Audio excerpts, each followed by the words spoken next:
All right. Hello, everyone. Welcome to the Alaracanfield Show, the Awaken to Happiness Now global series. Thank you so much for being here with us today. And my good friend Patrick Prohaska is back with us. And we are having a totally different conversation. We're talking about what is good sex, sexual healing. And on the show today, we're going to talk about and learn, discover the number one reason spirituality-minded people block their sexual expression. We're going to understand the destructive forces of shame, guilt, and self-disgust and what you can do about them. We're going to talk about embracing your sensual charisma, your energetic stance as an embodied sexual being. We're going to explore humanistic spiritual principles and how they apply to empowered sexuality. We're going to learn how to recognize and heal the trauma of sexual abuse and shattered relationships. All that and so much more. Of course, we're going to be taking your live caller questions. And if you're on the Zoom live, so you can raise your hand or you can type your question in the chat. And for those of you who don't know Patrick, he has been on our show many times. He is a teacher, a healer, and author. He has helped thousands of clients and students shine with personal power, joy, and authenticity. He specializes in personal empowerment, consciousness expansion, trauma recovery, and sexual healing. Patrick is the creator of Lightbridge, a revolutionary system for healing and personal transformation that blends law of attraction life coaching principles with belief sculpting and energetic activations. And he has been, like I said, on our show many times. He's written several books. He's studied many different modalities, healing, energy healing, Ayurveda, Reiki, theta healing, aromatherapy, and so much more. And he is in Southern California. So we were just talking about that, going to Palm Springs and how beautiful it is there and always so sunny. So I'm going to bring that sunny, warm weather to me right now because I'm feeling a little bit chilly. So as we do that, please join me in welcoming Patrick to the show. Patrick, welcome back. Glad you're here. Thank you. It's a real joy to be here with you. I miss you. It's been a while, it feels like, right? So about a year and a half, maybe 2 years, maybe before COVID. Oh, wow. Wow. Yeah. It's been ages. So tell us, what has been going on? What have you been doing? What's new? Let's start there. Well, thank you so much. I've actually taken the opportunity in the last year and a half to dive into writing, and I've been writing.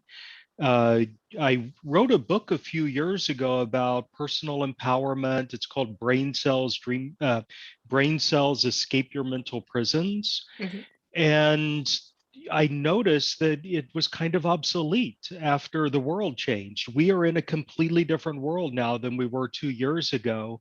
And it was time for an update for that. I've been writing a book about lucid dreaming called Dream Yourself Awake, and I just released it couple of days ago on Amazon, and now I'm working on a third book called Good Sex.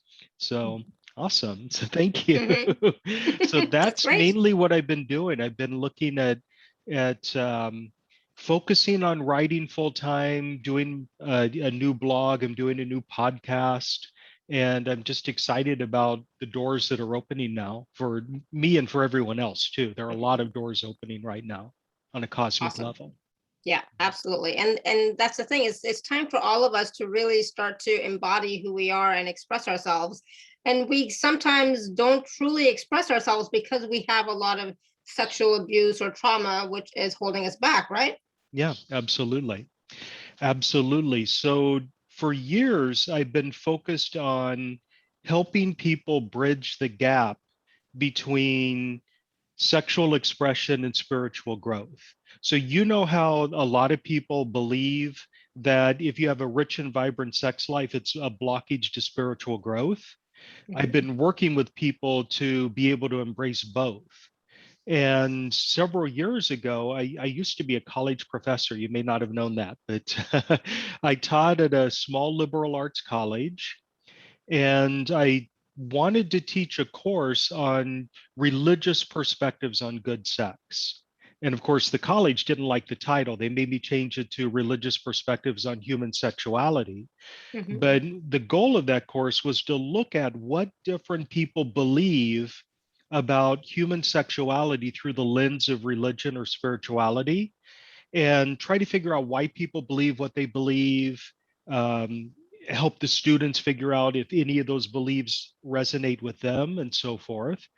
And one of the key points that I often made was a lot of times people talk about good sex, and the word good has two different definitions that might be in opposition to each other. Good can mean fun and hot and passionate and powerful and pleasurable.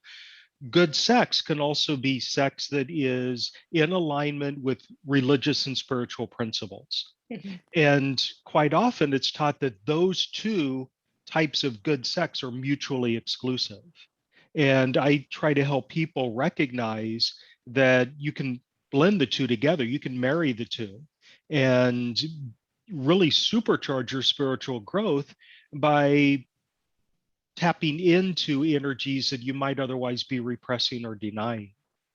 And I found it's basically my central teaching right now. My entire business is founded on this goal of helping people expand their consciousness and go deeper with their spiritual growth by releasing, and healing all of the sexual traumas, the trauma of broken romance, the trauma of being abused, sexual abuse, rape, and so forth.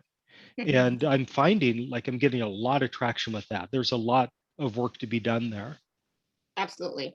And, to be totally transparent, just the other day, I was having a session with somebody, and he asked me, "Oh, have you had sexual abuse in the past?" I'm like, "Yep."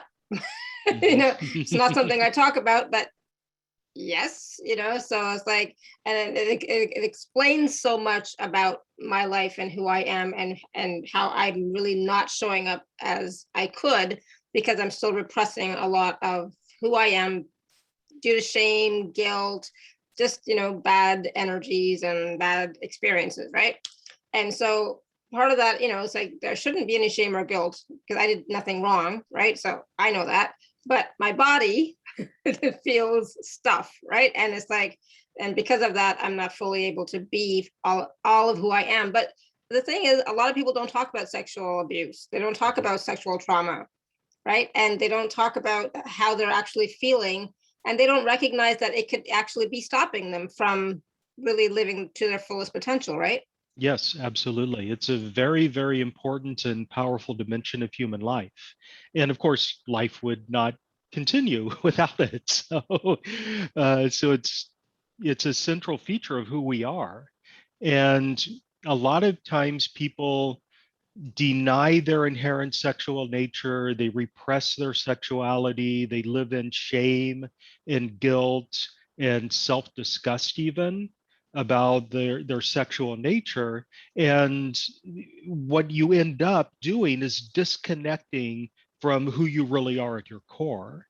Mhm. My personal belief is that all of us are learning how to expand our consciousness to get into a higher dimensional perspective, to tap into the higher dimensional energies that have always existed, but we've overlooked because as children, we were never taught how to engage with them. But at the same time, we were born into physical bodies in a three-dimensional reality for a reason. We came here for a reason, and whatever that reason is, we chose it. So Mhm. we chose to be here embodied in physical form in a limited three-dimensional reality in which we are subject to the laws of linear space and linear time and so forth. It's very limiting. Every one of you knows that the higher dimensional experience is liberating in many, many ways, but we came here for a reason. We have something to do here. And we didn't come here, we didn't incarnate in human form to have a non human experience. So repressing sexuality is, in my mind, it's a form of spiritual bypass. It's the belief that there are certain things that are inherently inferior and you should purge them from your life in order to be spiritual. And I simply don't think that that is a direct path to expanding consciousness. What happens is we deny our sexuality, we repress our sexuality, And repressed energy doesn't just vanish, it doesn't go anywhere. You shove it down, you shove it Mhm. down into your system, and it becomes pressurized. And any energy of denial that's being pressurized within your system will explode outward in uncontrolled and chaotic ways if you don't embrace it. You know, we do a lot of shadow work. I do a lot of shadow work. I know you do a lot of shadow work. Mhm. And the goal isn't to kill the shadow. The goal is to integrate the shadow and make friends with it. So everything that you repress explodes outward in chaotic and uncontrolled ways. And if you are repressing your sexuality because of childhood abuse or because of certain dogmatic religious beliefs you picked up that told you that the human body is inherently filthy, dirty, and sinful, what's going to happen is that's going to become part of your shadow. You'll go into projection and you will, that part of you that you can't stand that's within you, you'll identify it in other people and try to shut it down in them. So sometimes we slip into this pattern of telling other people how to live their lives, trying to control other people, trying to punish other people to live their lives based on our agenda. But when your agenda is already skewed because of something that happened to you in childhood or something that you were taught, it just really creates more chaos and pain and misery rather than liberating people. So it's a lot of work here to be done. And I Absolutely, find it very absolutely. fulfilling. But the thing is, most people who are on these types of calls, they don't have in their uppermost consciousness and their awareness, they don't have that thought, that feeling, that belief that sex is bad. They don't Yeah. think that. Yeah. But to be honest, it's in our subconscious. And in Mhm. childhood, we heard that. And when we went to church or temple or whatever, we heard that. Or in reading the scriptures, etc., it was there. So even though consciously we don't believe that, Mhm. subconsciously those beliefs are there. And so we're kind of fighting against each other, right? Yeah, absolutely. And that internal conflict doesn't help you grow spiritually. It's a distraction from spiritual growth when you have that internal conflict, because Mhm. we have normal, natural human drives, and Healthy, we'll say yeah, they're healthy, healthy. Yeah, healthy. yeah, healthy human Yeah. drives. And if that drive is repressed, then you're really not allowing yourself to live a fully human experience. And I think it's only by embracing a fully human experience that you grow into higher dimensional awareness. Mhm.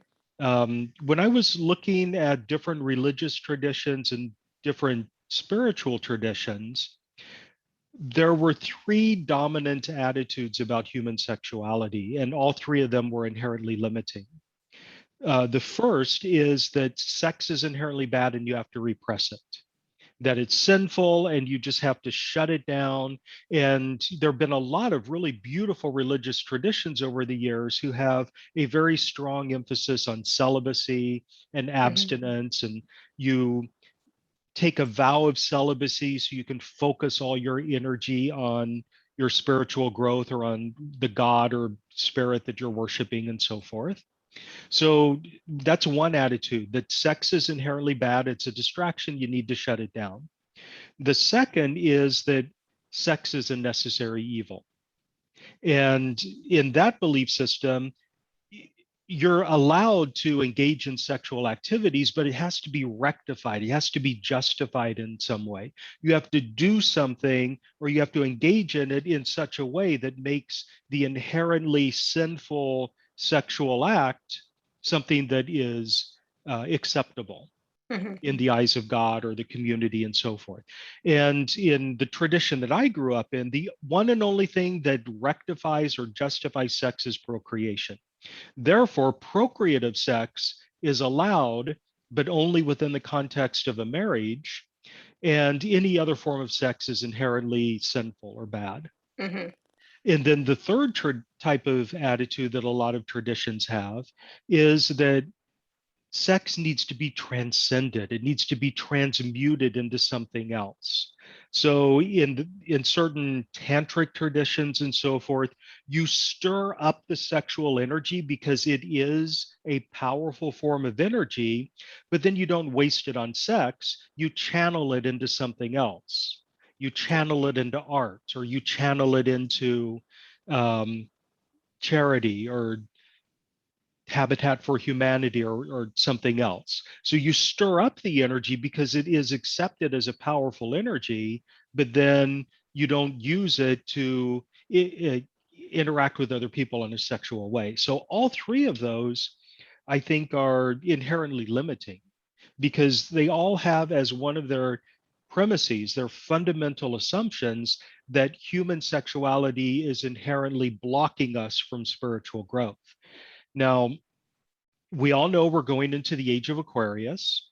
We all know that the previous age, the age of Pisces, was a time of being entrenched in three-dimensional reality and externalization. So if you wanted to create something in your life, you had to turn outward and manipulate your environment and move things around and force other people to bend to your will and so forth. That's the hallmark of the age of Pisces. The age of Aquarius is higher dimensional in nature. And it is slowly unfolding for us now. We don't want to just burst the doors open, because that would create a lot of chaos for a lot of people who aren't ready for it yet. So we're moving into an age where the old rules of human sexuality are breaking down. They just don't, they're not appropriate for the age of higher dimensional awareness. And a lot of the chaos that we see in the world right now is because there are lots and lots of people who are deeply, deeply invested in the old ways of doing things, and they can see that this change is happening. They can see that the world is moving into the age of Aquarius, the age of higher dimensionality, and they feel threatened by it because the old tools and techniques aren't going to work anymore. So there's a lot of dogmatism that's really seeping into things, and a lot of really opinionated voices out there telling you that you need to shut it down. You need to shut down your sexuality, and even the things that you do for spiritual growth are inherently satanic or bad or dangerous and so forth. So we need to just kind of take a deep breath, move Yep. through this transitional period, recognize that the people who are deeply invested in the old ways of doing things are eventually going to come around, that the new generation is ushering in the new age, and allow it to unfold.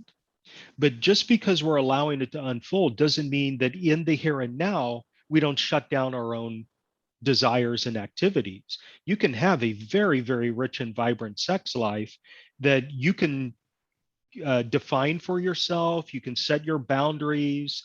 You can embrace certain spiritual principles about how to engage in sex and so forth, and live a deeply rich, beautiful, and fulfilling life. So, so Yeah. I've been babbling on for a little bit. I'll let you jump in. Mhm. Well, one of the, I'm Indian, right? As everybody knows, from India. And one of the things that, is talked about in Indian spirituality for men, especially, is that, in order for them to be enlightened, they're not supposed to have sex, right? Mhm. So that's very common. And, a lot of people that I know follow that practice, and, they are quite much more enlightened than I am, kind of thing, Mhm. right? You can tell that energy goes up, and like they're just glowing. So, but they chose that, right? It's a choice that they Yes, made, right? absolutely. And Absolutely. and they're happy, they're fulfilled. That as far as I know, that they're doing great, right? And so it's like it works for them, right? So that model works for them, but for the rest of us, Mhm. who who have had dysfunctional sexual relationships or dysfunctional sexual experiences, we're still being held back and limited and held down by our experiences, right? And for some of us, we've done a lot of healing. I know I've done a lot of healing, and it's like, what the heck, I've done a lot of healing, but it's still, I'm still not there, Yeah. right? And so there's no judgment. Like, I get it, like, we have all experienced different things that have brought us to this point, and we're not choosing to have a dysfunctional relationship with sex at all, but it's because of the circumstances that we experienced. Yeah. It's not an excuse, but it's a reality. I am the way I am because of the experiences that I've had in the past, right? Absolutely. And your traumatic experiences and the traumas that are in your family history and the traumas of your parents, the traumas that you experienced in previous lifetimes, they can still be resonating loud and clear today. Mm-hmm. So if you've suffered sexual abuse or um, something happened to you as a child where your boundaries were violated and you had absolutely no power or control whatsoever to stop it, and in fact, you were told that you're not supposed to tell anybody else. If you Mm-hmm. do, things are going to be really bad for you. So there's that extortion that happens on top of the abuse itself. Mm-hmm. So what happens with trauma is when you have a traumatic experience, it's not possible for you to process that energy in the moment. And even if you wanted to, even if you could process it in the moment, you probably don't have the tools that you would need to release the energy. It's unfortunate that we're not taught how to manage trauma as children. That could be a part of our curriculum. um, so what happens to that energy? It doesn't just go away, it gets pushed down. It goes down into your energy field. And the residue of the trauma that you've experienced, in a sense, imprints itself on your energetic field. And that energetic field is constantly radiating its energy. You're constantly vibrating. You are a symphony of Mm-hmm. different frequencies that you are broadcasting at all times. And as you know from the law of attraction, the energy that you broadcast, the energy you radiate, is magnetic. It sends a very powerful wave out into the universe that gets reflected back to you with opportunities to experience more of the same. So if you have trauma, unresolved trauma that's like deep down inside, you may even have fractured it off and disconnected the memory of it. You don't even remember what it is. It's so horrible you can't look at it. It's fragmented off, but it's still there radiating its energy. Mm-hmm. So if you're radiating the unresolved energy of a childhood sexual abuse experience, that's getting reflected back to you, and you have opportunities to relive that experience in different forms over and over again through your life. It's one reason why a lot of people end up dating or marrying the exact same abusive partner over and over and over again in different bodies. It's why sexual abuse and other types of abuse turn into family traditions, because we simply haven't purged the energy of the trauma from our system. So any type of spiritual growth requires you to purge your trauma, whatever it is, including sexual trauma. And if sexual trauma is cordoned off as something that you're not allowed to look at, you're not allowed to think about sex, you're not allowed to think about your sexual history, you ignore it, you're embarrassed, you're ashamed of it, it's humiliating to talk about. If that's basically the only category of human experience that we shut off, it stays in there. And after a while, it becomes the dominant energy. You can purge all sorts of other traumas from your life and then just have only the sexual trauma remaining. And you can imagine the consequences of that. Oh, yes. I'm seeing it clearly. And Mhm. I just want to say really quickly, too, it's not just about sexual trauma in childhood. Okay. It Yes. doesn't have to happen just in childhood. It could happen at any time. All And it can right. happen in previous lifetimes. And you can even be energetically picking up the traumatic experiences of your ancestors, your mom and dad in particular. Mhm. You know, when that energy is shoved down and fractured off, eventually it can crystallize in physical form.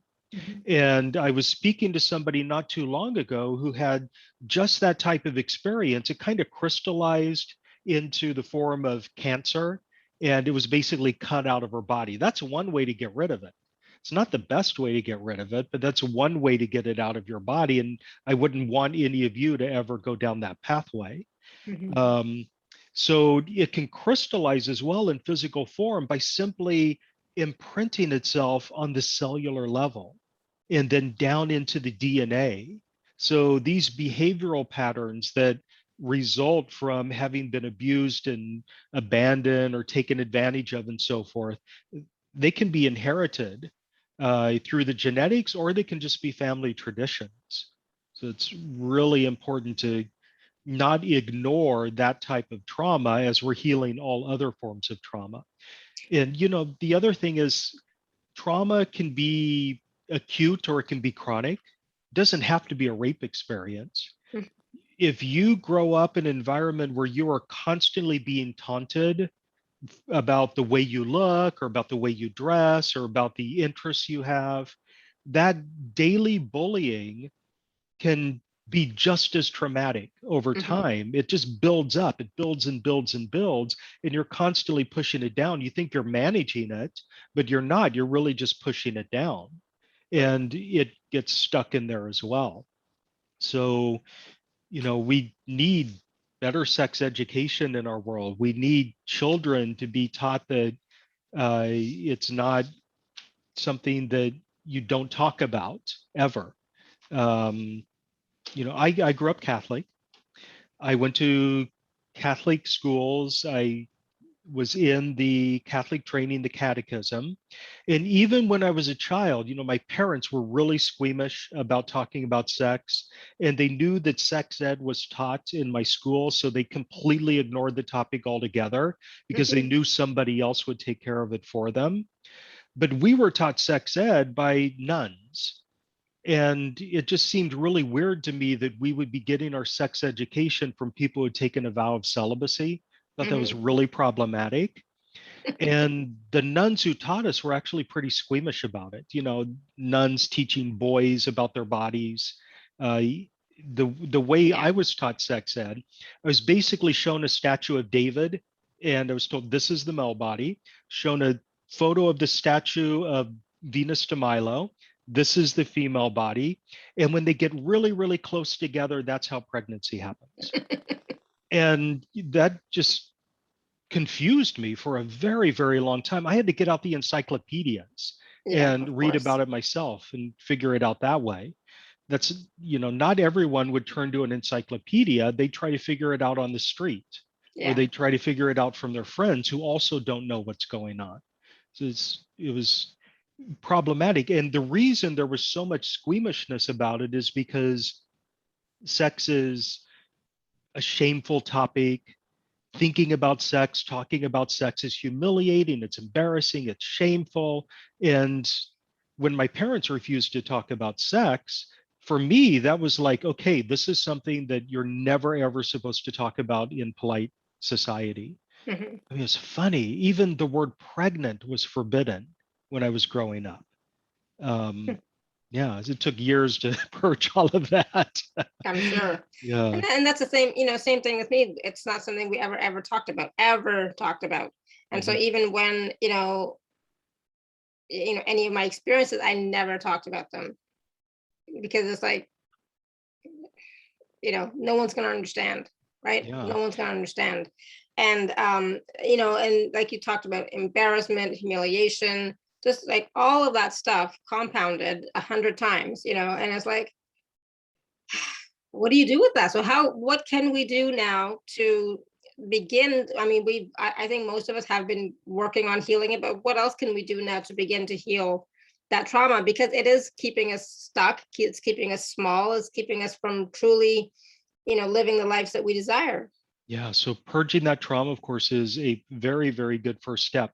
You know, there are certain like spiritual principles that when you apply them to sexuality, they make a huge amount of sense. So when I talk about, when somebody asks, what is good sex?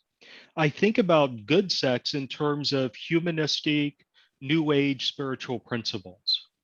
So if you can apply them to your own sexuality, your own sex life, your own sexual history, and so forth, that can be a liberating experience. So, just one example of that is that, for example, we all know the Namaste Principle. So, Mhm. Namaste, Namaste, Namaskar, Namaste, it literally means I recognize you. So, hello to you. It has a spiritual meaning, which is the divine in me recognizes and respects the divinity in you.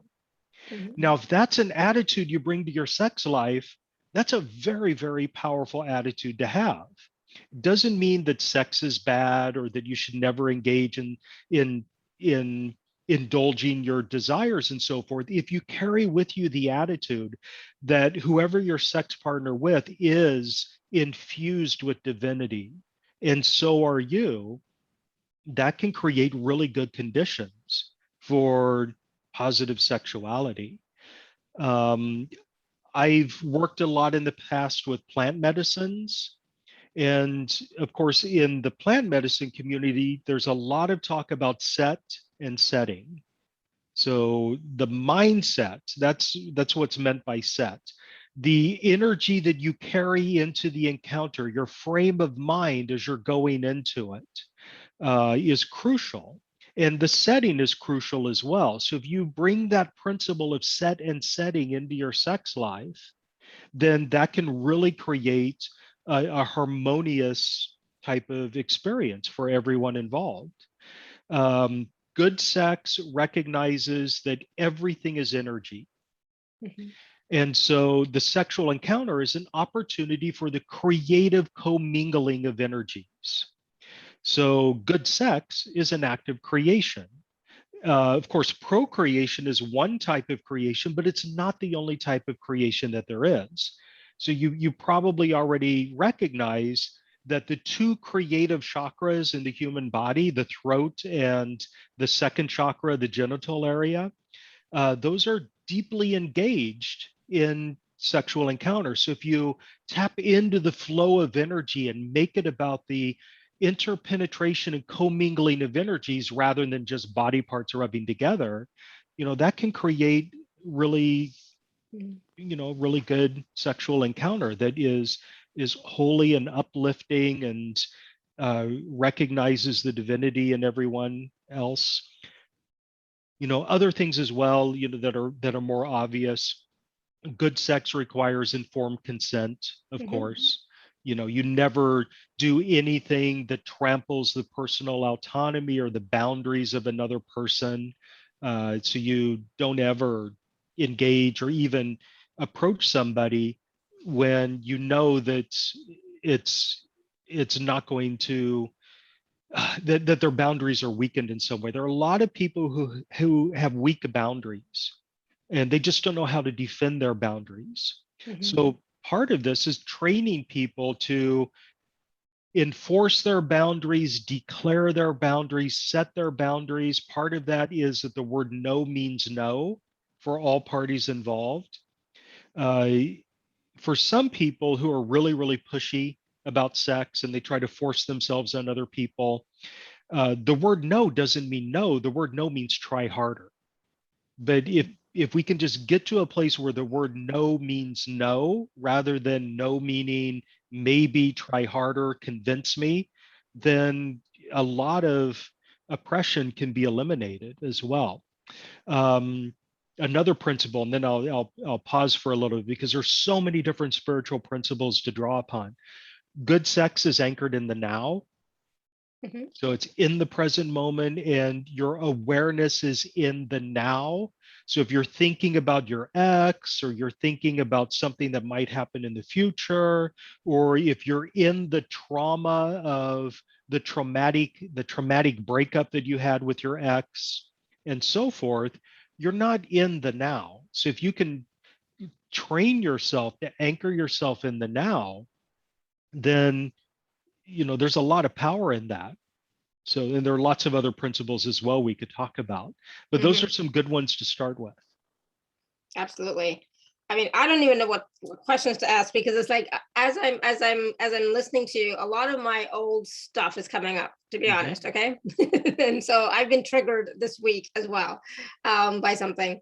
And so it's like, people might feel uncomfortable sharing their vulnerabilities or what they've Yeah. experienced, or questions about, well, how can I move forward with this? How can I understand this better, and let go of this? And how can I, stop letting this affect me? And part of that, it's like, it's part of it's about accepting yourself and loving yourself, right? Having compassion for yourself for what you have experienced, and knowing that at that time you didn't have the tools, you didn't have the resources, and Yeah.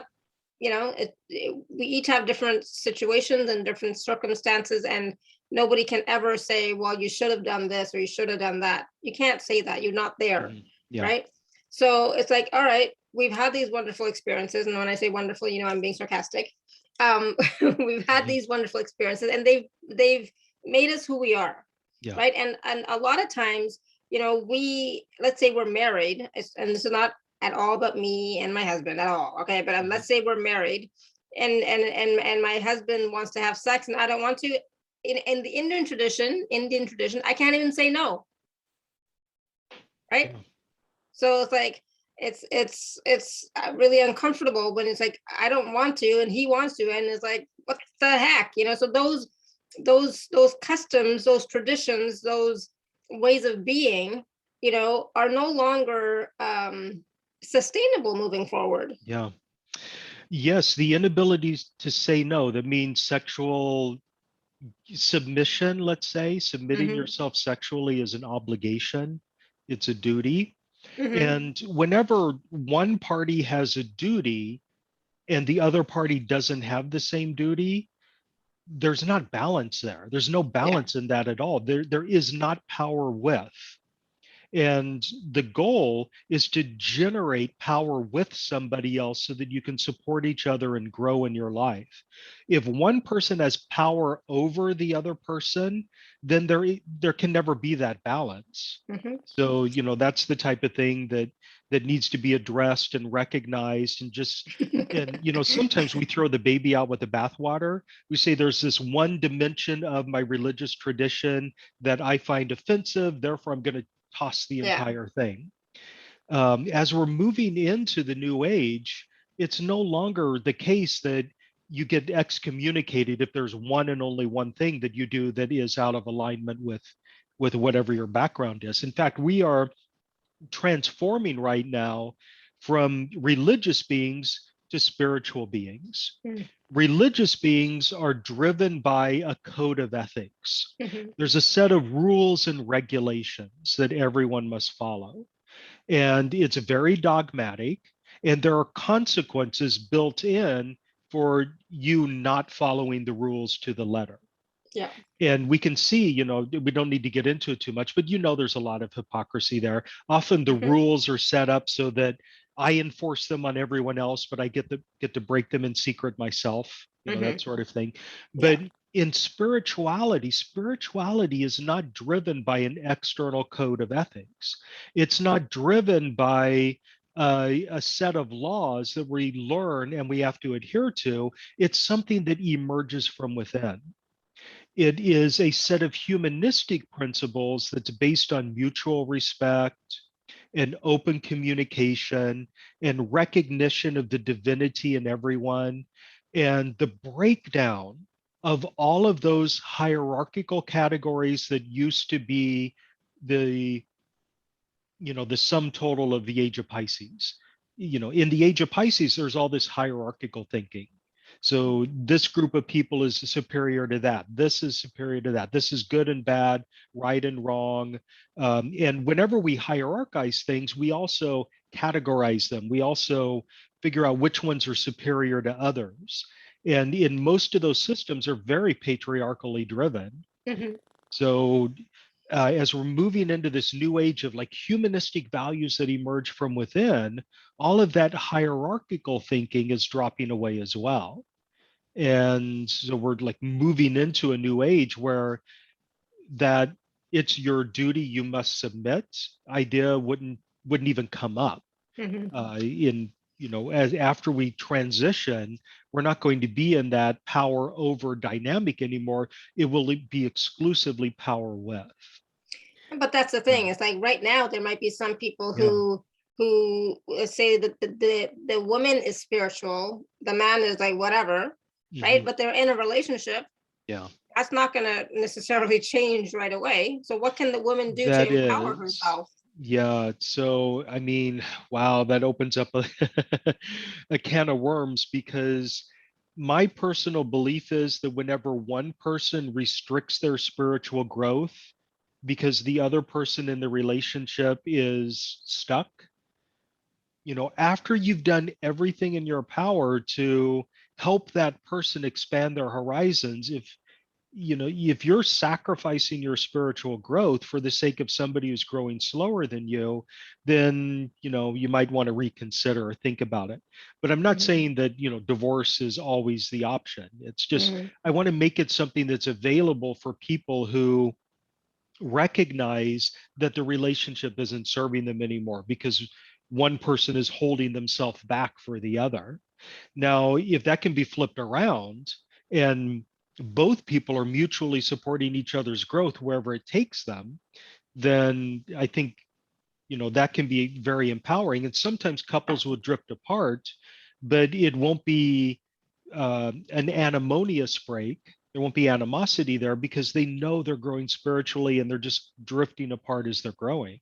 Mhm. So, a lot of the old rules that we have about divorce are religious and dogmatic in nature. And of course, I grew up Catholic. Divorce is forbidden. That's why my mom, when she divorced my father, she suffered consequences Mhm. as a result. And I don't really need to go into that, but there were consequences that kind of resonated through the entire family. We were no longer Mhm. considered good, upstanding members of the community at that point. Mhm. So, Yeah. yeah, but that's in the past. That's We're growing out of that. Now, you mentioned vulnerability, Mhm. and vulnerability is painful, but at the same time, when you think about it, you really can't have intimacy without vulnerability, because intimacy is about really seeing into the truth of another person. It's built into the word intimacy, into me see.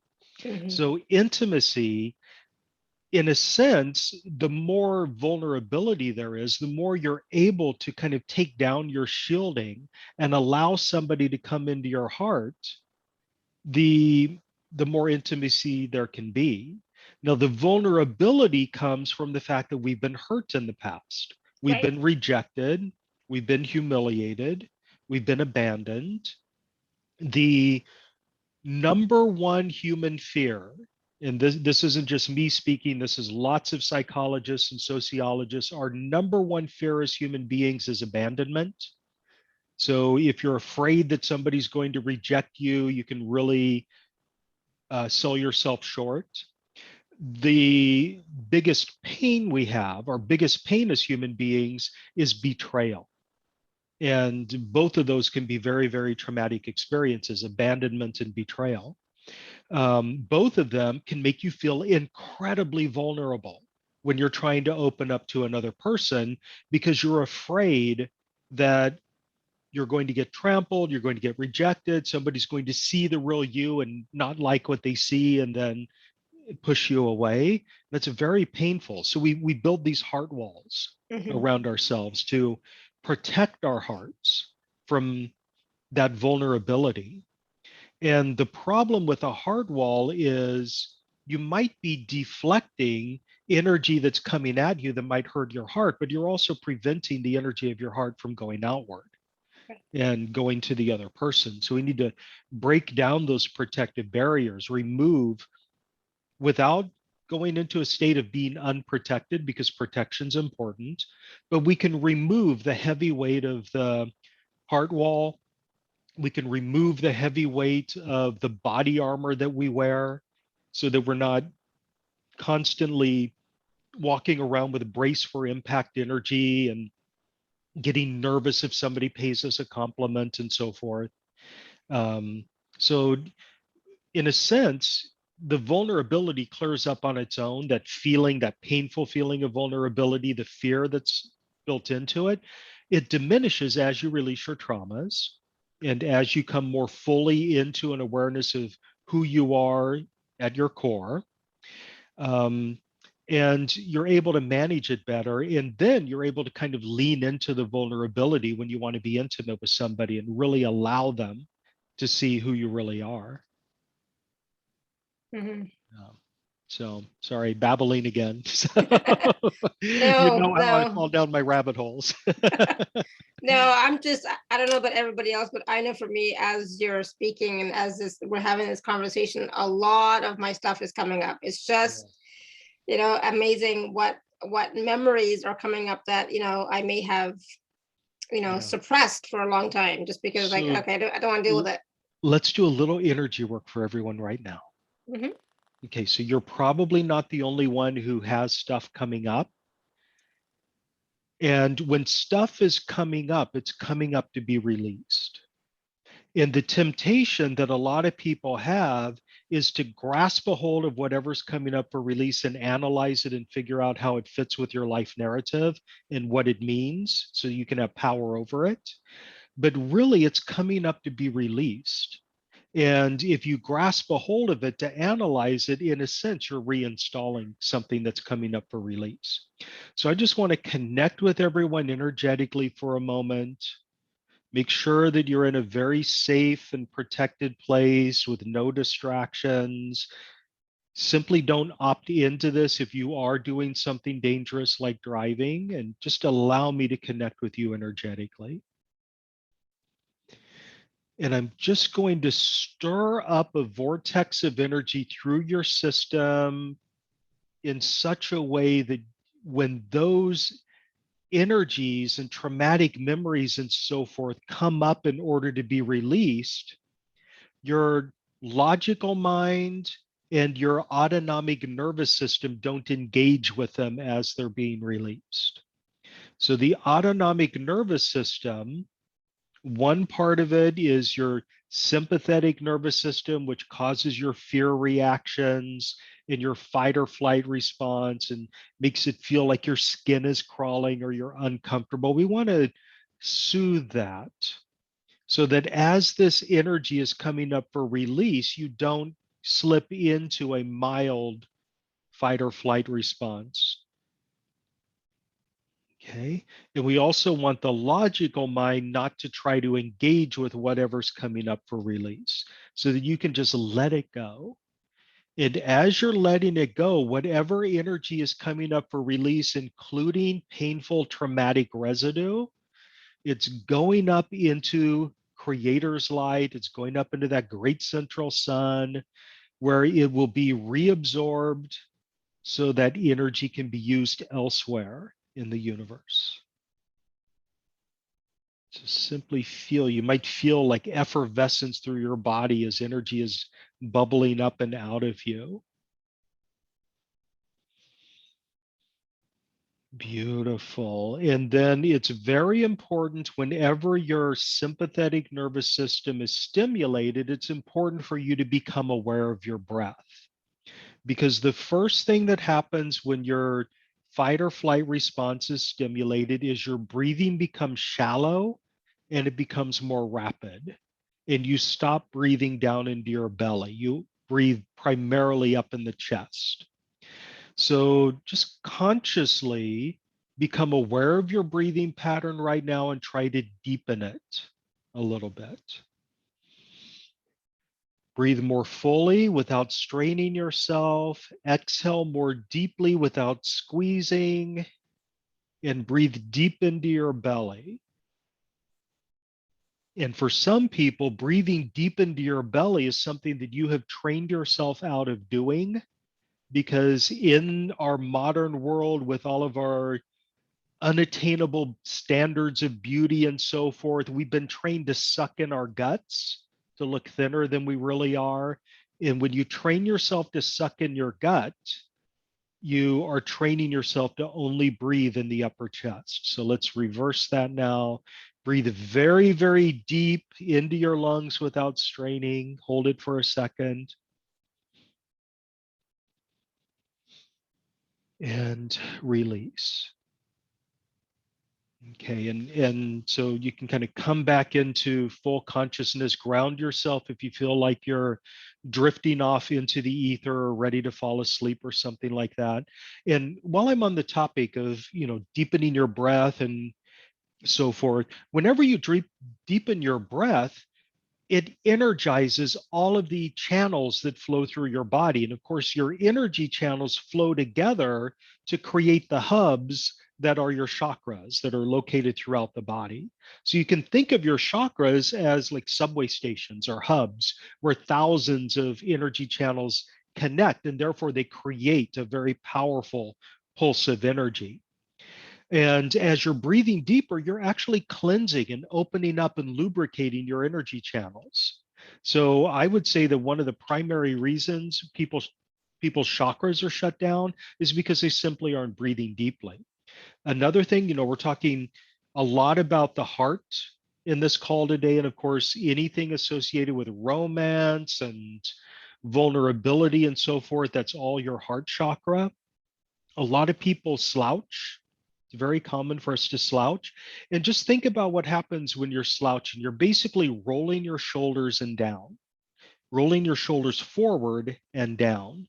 And what you're doing is you're closing off the heart chakra. So if you undo the slouch, sit up straight, pull your shoulder blades back and down, not only will it be easier for you to breathe, but you're opening your heart. You don't want to pull your shoulders back and down so much that you're squeezing from behind, because then you're squeezing off the backside of your heart. So we just want this balanced posture in deep breathing, and that alone can just stir up a lot of energy in your system and help you release what's not serving you. So thank you for allowing me to go into a little process there with everyone. Awesome, thank you. And I think it's what we all needed in this moment, because like you said, so much stuff is probably coming up for everybody. So it's a chance to be fully present and just expand out and let go as well at the same time. What's there. So I'm not surprised that my throat is a little raspy, because the throat chakra and the sacral chakra are quite connected. Yes, very connected. More so than we know. It's interesting because like the sacral chakra and the throat are deeply connected. And there's this circular flow of energy that goes around them that you might not be aware of.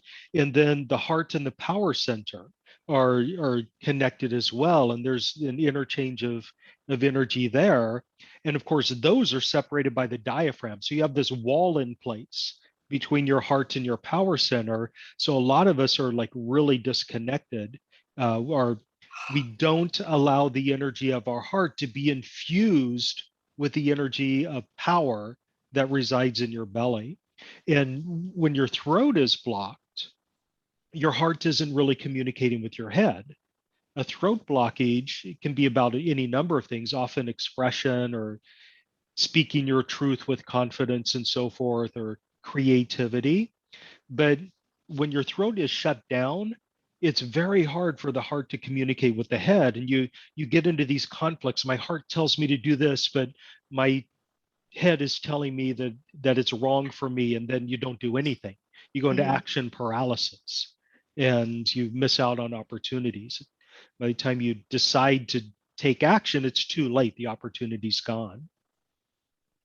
Interesting. Wow, thank you.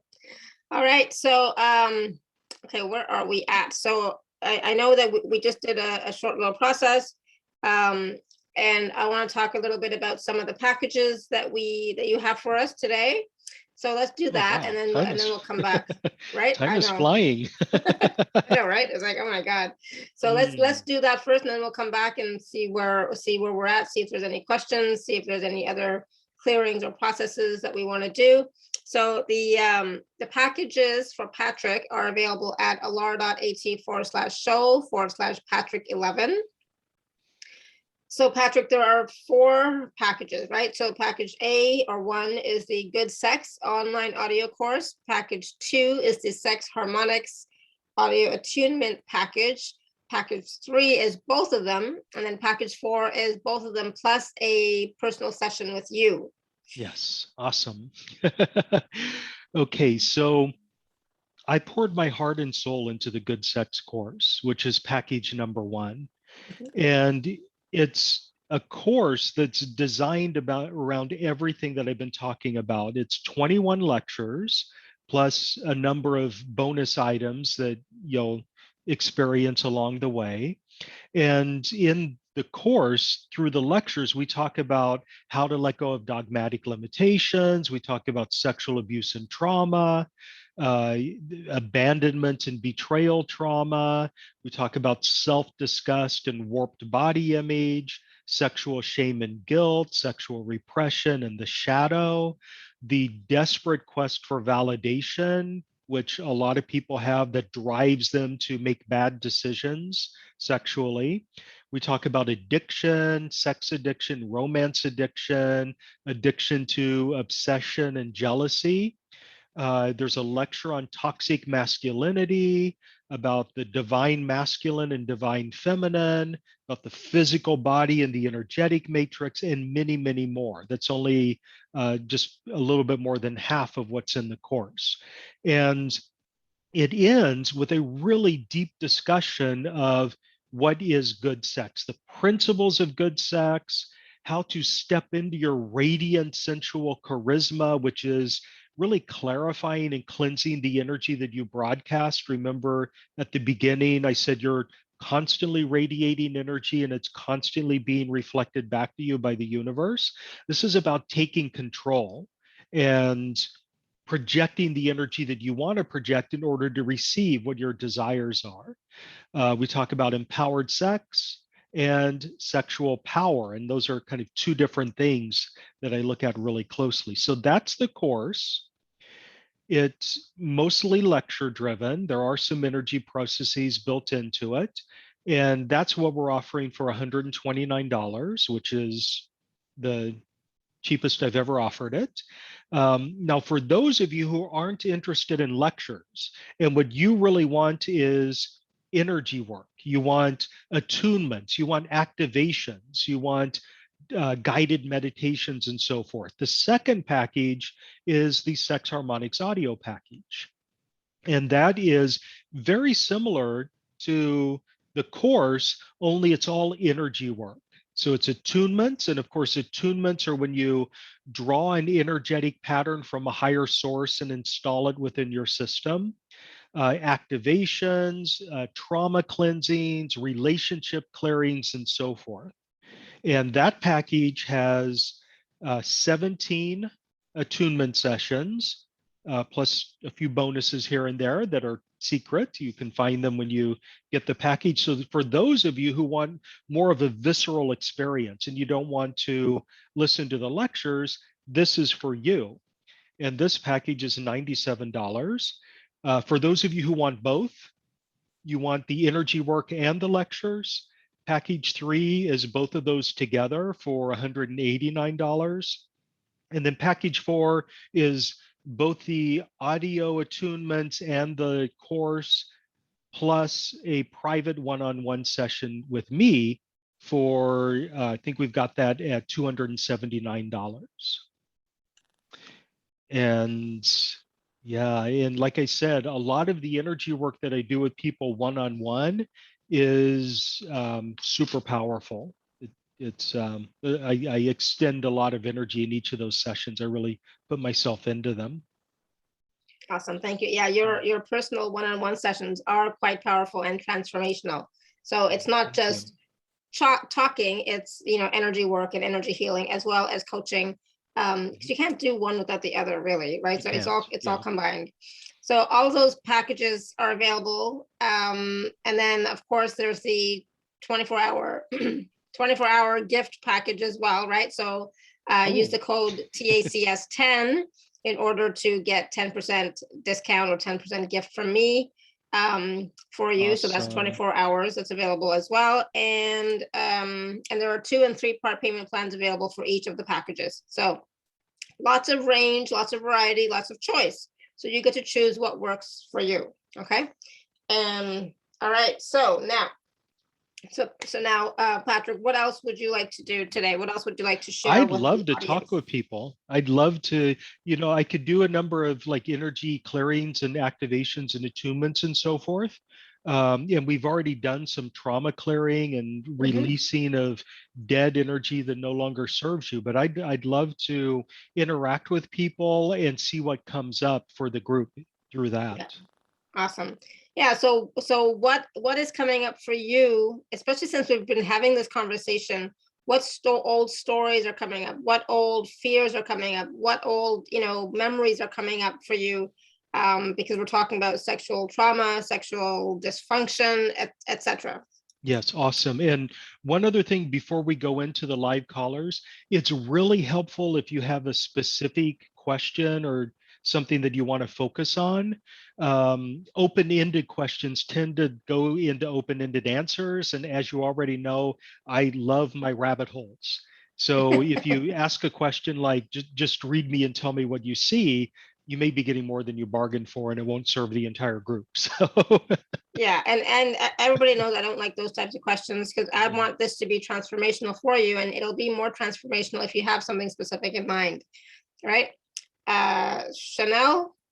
We're gonna go with Chanel. You want to unmute yourself? Hello. Hi. hello, Chanel. Hi, Patrick. Hi, Alara. Hi. I heard that whenever you have some issue that you haven't dealt with, it crystallizes in the body and it's a form of cancer. Yeah, not whenever. That's one possibility. It can happen that it can crystallize in physical form. So I don't want to program anyone to live in fear of cancer because they have unresolved issues. In fact, it turning into cancer is fairly rare. What more often happens is it just gets into the cellular level and becomes part of your physical nature. So yeah, so thank you. I'm glad you gave me that opportunity for that clarification. Okay, but so now I have an issue. There's something crystallized in my body. I have like a golf ball sized cyst in my ovaries. Yeah, that's a much more common situation. So often when like sexual abuse or sexual trauma energy, even from previous lifetimes, crystallizes in the body, it tends to manifest in parts of your body that are associated with sexuality. And I've known several people who've had ovarian cysts or prostate issues and so forth. So yes. So what I'd like to do for everyone. Oh, Chanel, I'm sorry, I didn't let you finish your question. I interrupted. Oh, I'd just like to know how to at least keep it that size. Yeah. As you release your trauma, here's one thing that's important to recognize. Whenever trauma has crystallized into physical form, and then you release the trauma that created the physical condition, sometimes the physical condition vanishes because there's no longer anything there supporting it, and sometimes it doesn't. So the habits and so forth that we lock in based on traumas that we had as children, this is a slightly different topic, but if you were abused as a child and that led to a specific habit in your life in later life, removing the trauma doesn't necessarily fix the habit. You need to do extra work. So let's do a little bit of extra work for you right now and for everyone else who's on the call.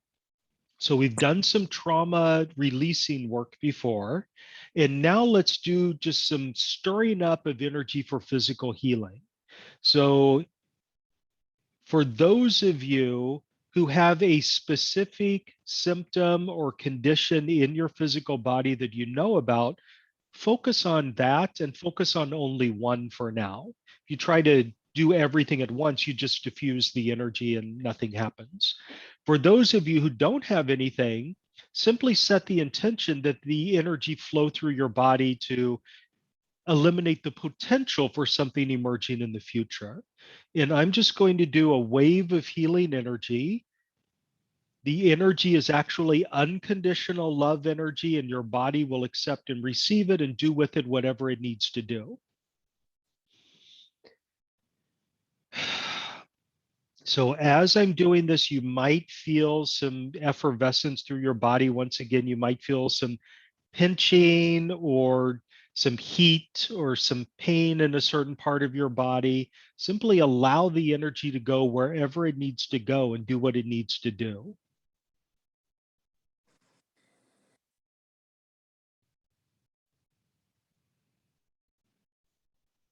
Okay, and as that energy is flowing, I want to clear away from your subconscious mind any and all belief systems that you might have that this condition defines me as a person, or that it's impossible to get rid of this, or that it's incredibly difficult to release it.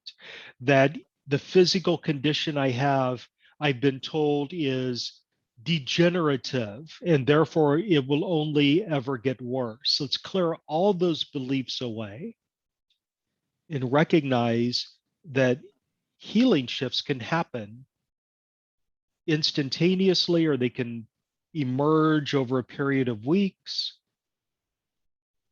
and so forth. Quite often we're programmed by other people to believe that things are degenerative, therefore they'll never get better. The only option is surgery or something. And that may be the case for some, but it's not always universal. Okay, beautiful. Everyone take a really deep breath and hold it for a moment. And release when you're ready. Now, for you specifically and a few others on the call, there is a genetic element to this. There is a family history element to this as well. So it's like you were preconditioned to have an ovarian cyst because it runs in the family. So let's clear any genetic history that might be supporting whatever the condition is for everybody. Okay, beautiful. Okay, everyone take another really deep breath and hold it for a moment. And release when you're ready. Thank you, Chanel. Thank you so much, Patrick. Thank you so much. Wonderful. Awesome. Thank you so much, Chanel. That was great. Wow. All right, everyone. Whew. What else have we got here? Let me just see. 1 second. Okay, 1 second. All right. Wow, it's interesting. After that little clearing, I can't see properly. It's like it's all little fuzzy and blurry, you know. Wow. Energy's moving. Energy's moving. Energy's moving. You're just watching it evaporate from your body. Oh gosh. All right. All right, Destiny, you want to unmute yourself? There she is. Hey guys. Hi, Destiny. How are you doing? Patrick, I'm holding in there. It's interesting. What you said was about the past life trauma, past life sexual trauma, past child trauma, sexual trauma, making it difficult to have boundaries. And that's like one of my major problems is boundaries. And what I realized is my mother, I don't believe my mother had boundaries either. Yeah. So it's kind of like a family, as you said, a family tradition. And with you and your family, is the tradition that the men in the family define the boundaries for everyone?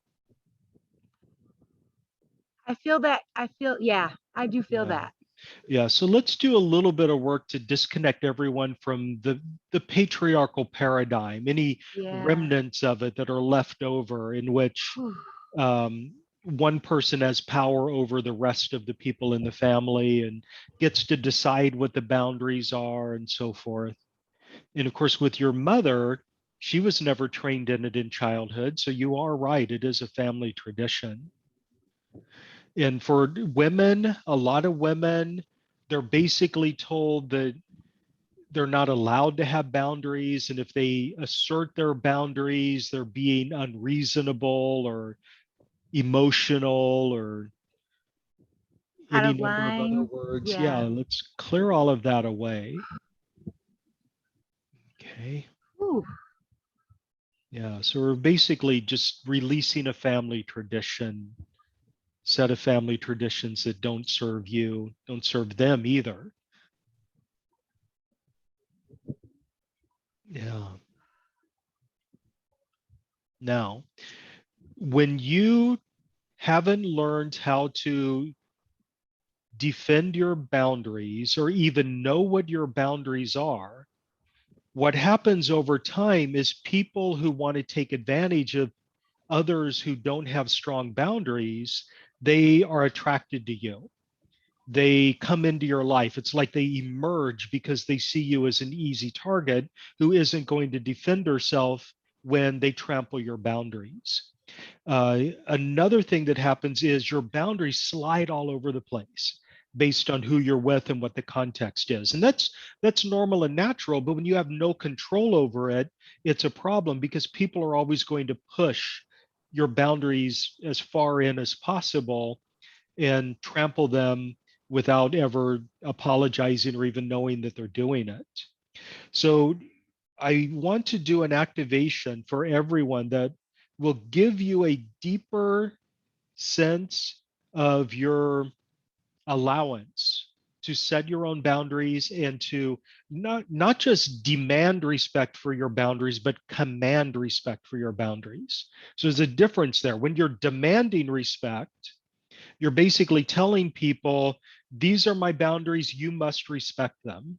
But if that can evolve into commanding respect for your boundaries, people sense what your boundaries are and you never have to ask, you never have to tell them to. They automatically, when you walk into the room, know that your boundaries are not to be messed with. That's commanding respect. So let's do an attunement, an activation for commanding respect for your boundaries right now for everyone. You've also attracted narcissists in your life, lots of narcissists.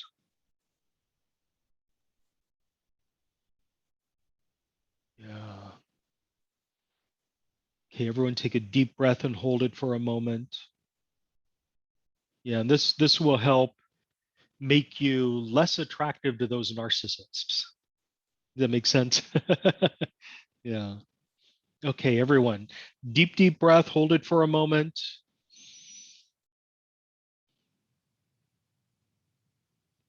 And release when you're ready. Okay, and if you're wondering what the deep breath is about, that's integration. Okay, Destiny, thank you so much. Thank you so much for that. That was really needed. Okay. Thank you. Awesome. You're Thank you, wonderful. Destiny. Thank you. Good. Awesome. All right. Carissa? Yes, that's correct. Hi. Hi, can you hear me? Yeah, we can hear you. Okay, great. You look like an angel, honestly. Mm-hmm. I'm just Me or oh Patrick? my goodness. I'm looking at Alara, you, yeah. and Patrick is amazing. He Thank is you. completely amazing. Yes. So what I'd like to bring would be a collective group healing, as well as maybe some residual for myself. And that is a double standard. Like, boys can do things girls can't do. And it's okay for boys to experiment on girls, and as children, which is not necessarily okay. And so that double standard goes up. We grow up with that double standard, and then in our family, and then it's like, men can do what they want, but women have to submit to whatever they say. So it's a false submission, and that overflows into being like a sexual slave to your husband or, you know, your spouse there. Yes, absolutely.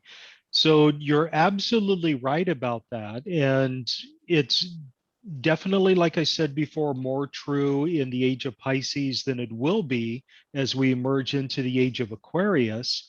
But, you know, we've lived in an age where boys are actually celebrated and rewarded for being sexually aggressive. They impress their friends through their aggressive behavior and so forth, and they win points for their conquests. Whereas girls and teenage girls and so forth, they're shamed for being interested in sex. And if they engage in sex, it has to be, you know, secret and so forth, and nobody should know because they'll bear the humiliation of that as well. And then that whole dynamic is further skewed and reinforced by the fact that the consequences of an unwanted pregnancy weigh very heavily on the woman and not so much on the man, if at all.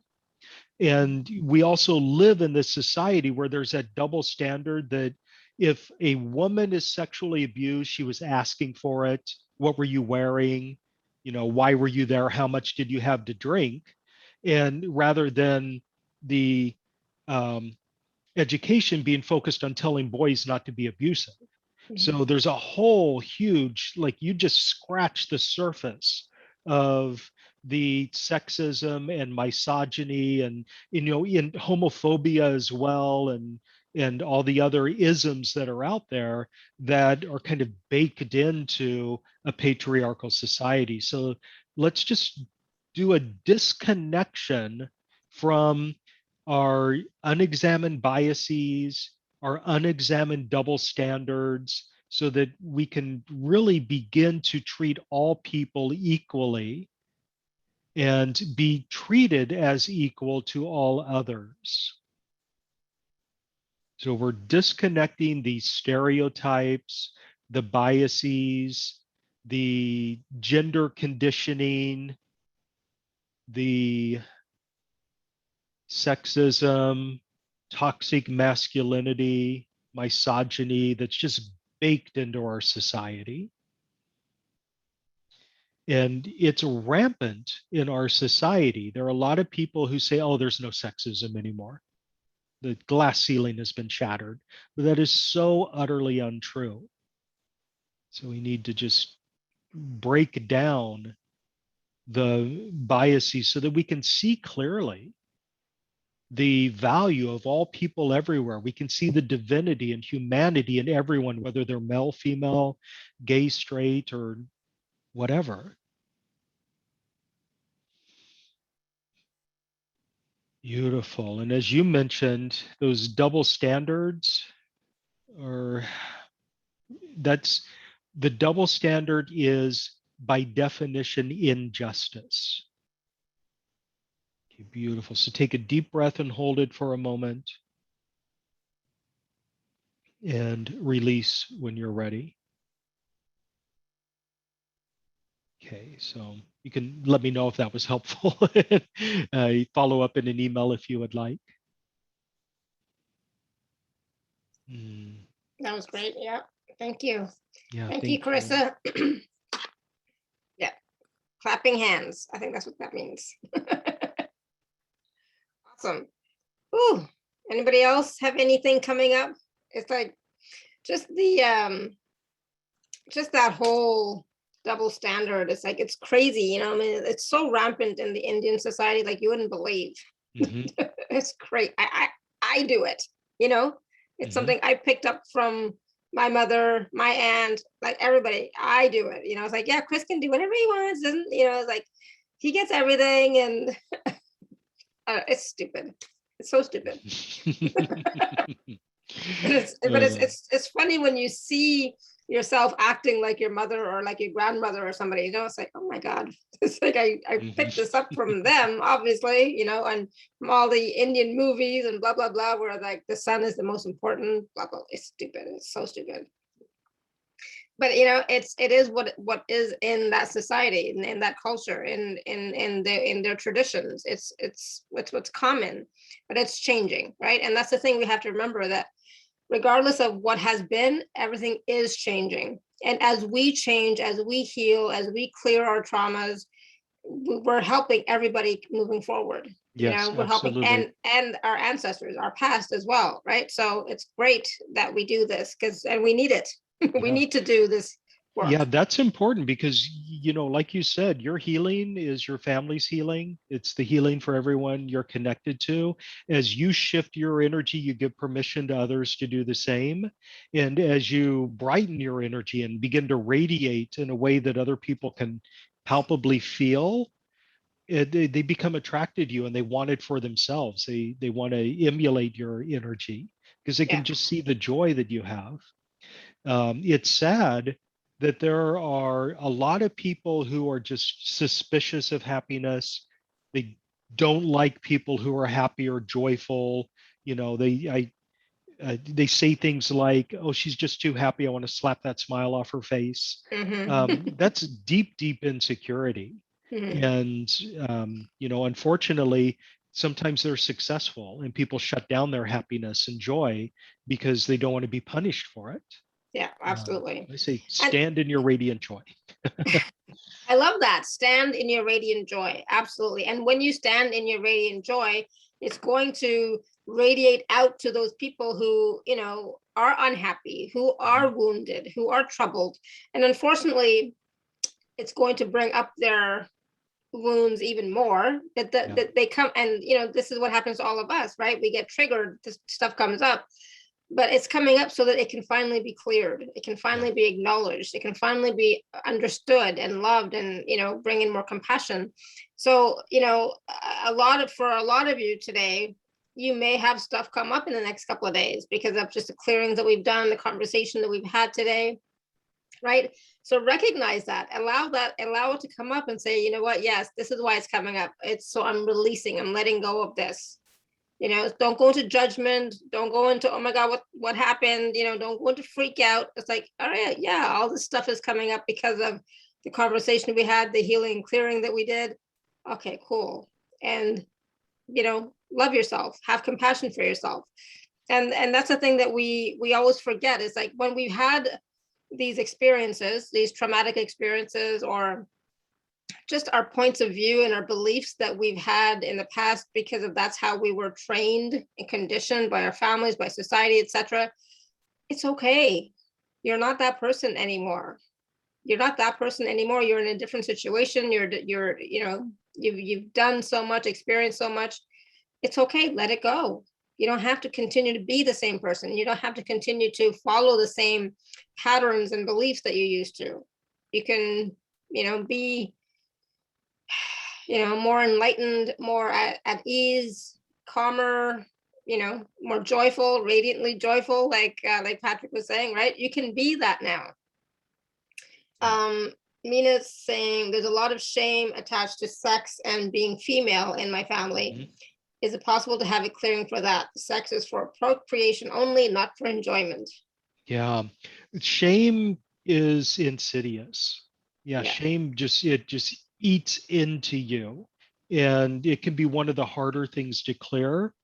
The reason shame is often difficult to clear is because our society has weaponized shame. And people use shame in order to make other people live their lives according to their agenda.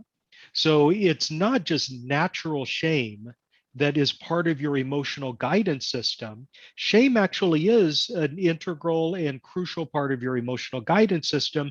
It tells you that you're stepping on somebody else's boundaries and you need to take action to rectify the situation.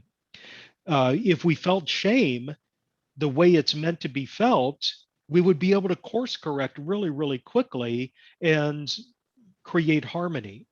But because shame has been seen as a really, really powerful tool to make other people conform, and it's been weaponized and used against them, it's completely blown out of proportion. We rarely feel shame the way it's meant to be felt through the emotional guidance system, it's explosive and it's sticky and it's grimy and it makes you feel dirty and it leads to self-disgust.